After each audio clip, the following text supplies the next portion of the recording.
Hi, I'm Nicole with Curbside Cycle, and today we're talking about helmets, how to fit them, wear them properly, and how to care for them.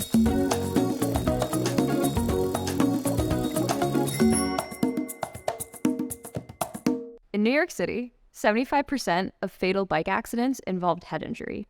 In those accidents where the cyclist died, 97% weren't wearing a helmet. 90% of fatal bike accidents involved a vehicle, and 89% happened at intersections where striking speed is high. This increases the chance of serious physical injury, or TBI, referred to as traumatic brain injury. Wearing a helmet during an accident reduces chances of death by 45%, TBI by 50%, and facial fractures by 31%. So now it's time to choose your helmet style. There are different types available depending on uses and needs.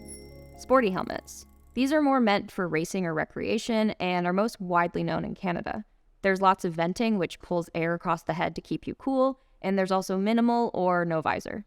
Urban helmets. These usually offer a bit more protection around the back of the head and the temples, and some even have a hole for a U-lock. Another option is MIPS, which stands for Multi-Directional Impact Protection System. This protects your brain inside your head, as well as your skull and face. The inner shell moves inside the helmet. It reduces rotation of the brain inside the skull on impact, offering more protection from traumatic brain injury. When buying a helmet, fit is the most important thing. When you're trying on helmets, look for pinch points that might irritate you and cause you to not want to wear the helmet. Make sure the straps are lying in a comfortable position and can be adjusted if you need it.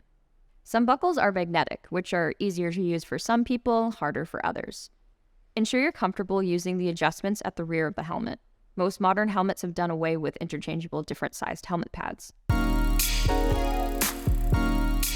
So now it's time to fit and adjust your helmet.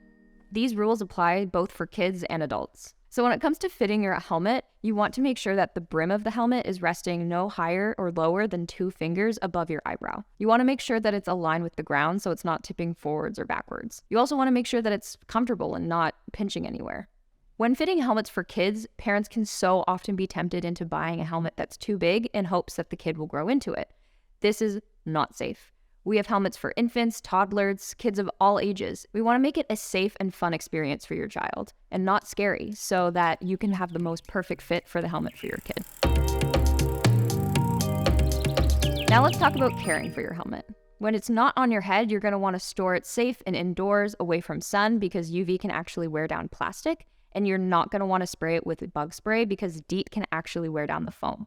A lot of people will ask about the lifespan of a helmet. This is 4 years max, and that's if you have no impacts and no problems.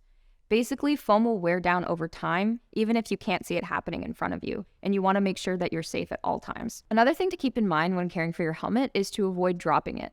Or when you're traveling around Toronto, don't have it strapped to your backpack because it can be hitting things that you don't notice and causing micro cracks. If you get in a crash, you're going to want to throw out your helmet immediately, even if it looks fine.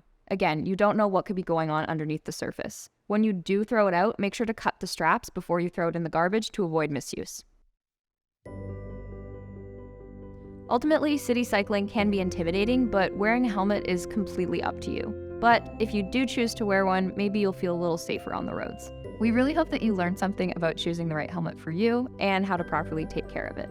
If you want any help with fittings or you want to try on a helmet, you can visit us at 412 Bloor Street West. Thank you so much for watching, and don't forget to like the video and subscribe for more.